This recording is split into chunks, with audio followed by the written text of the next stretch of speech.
Morning students, welcome to the online class. I am an EVS teacher.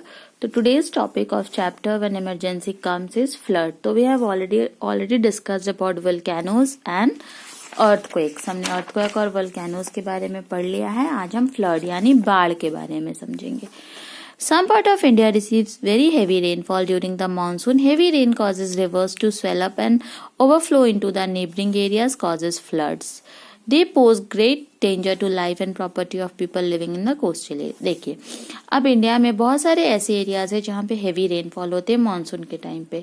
तो जब पानी पूरा तरह से जमीन नहीं सोख पाता तो वो ओवरफ्लो हो जाता है रिवर से, और वो पानी फिर आसपास के एरिया में चला जाता है और फ्लड का कारण बन जाता है.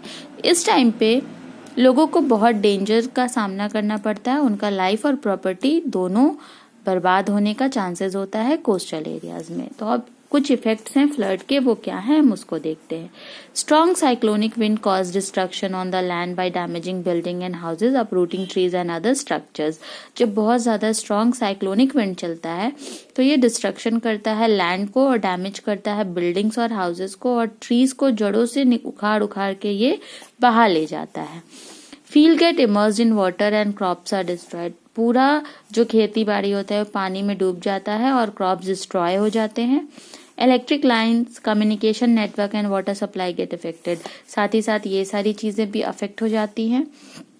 Belongings of the people get washed away, people become homeless and so also the animal. जो भी लोगों का सर सामान होता है वो सारा पानी में बह जाता है.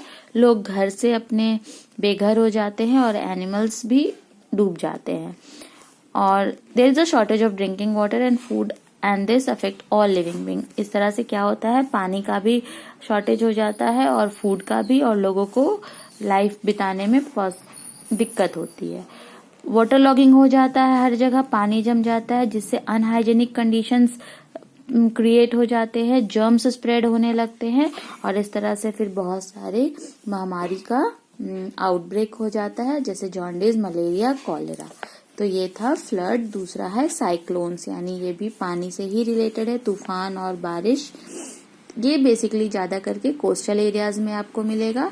Heavy rain is accompanied with very strong wind.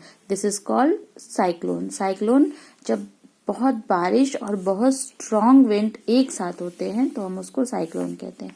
Cyclone ज्यादा करके सी के पास ओरिजिनेट होता है और सी में ओरिजिनेट होता है और लैंड की तरफ बढ़ता है, और ये अपने साथ सी का वाटर और फ्लड कोस्टल एरियाज में लेके आ जाता है. कोस्टल एरियाज यानी कि वैसा एरिया जो समुद्र के आसपास होता है उसको हम कोस्टल एरियाज कहते हैं. साथ ही साथ ये अपरूट कर देता है और डिस्ट्रॉय कर देता है एवरीथिंग.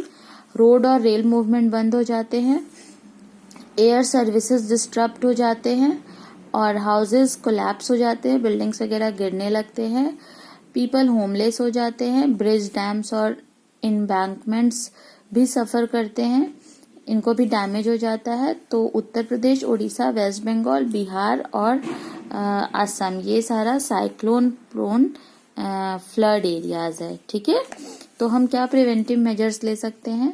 तो dam should be built across the river to check the flow of water into land. Dam को हम रिवर के बीचों बीच बनाएं और साथ ही साथ वाटर का फ्लो हमेशा चेक करते रहें. Tree should be planted in large number so that से slow down the flow of water.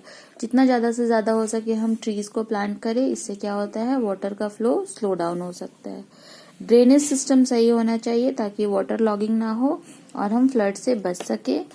स्टिल्ट हाउसेज बनाने चाहिए फ्लड प्रोन एरियाज में, और ज्यादा करके जो समुद्र के आसपास शोर पे हम घर बनाते हैं और लेक्स पे, वहां पे इस तरह का हाउसेज बनाए ताकि घर में पानी ना घुस सके. डू नॉट ड्रिंक वाटर और eat item exposed to flood water.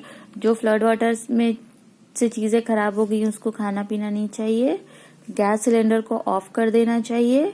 Put off the main electric switch to avoid संकोशन. इलेक्ट्रिक स्विचेस मेन स्विच को ऑफ कर देना चाहिए. It is dangerous to move और ड्राइव थ्रू फ्लड वाटर.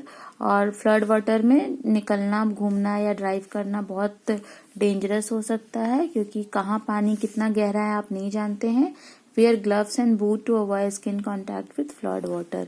और जब ऐसा कुछ हो तो आप ग्लव्स और बूट्स पहने। तो ये सारा प्रिवेंटिव मेजर्स है। कल हम ड्रॉट के बारे में पढ़ेंगे। ड्रॉट मतलब सूखा, अकाल। ठीक है। Thank you students.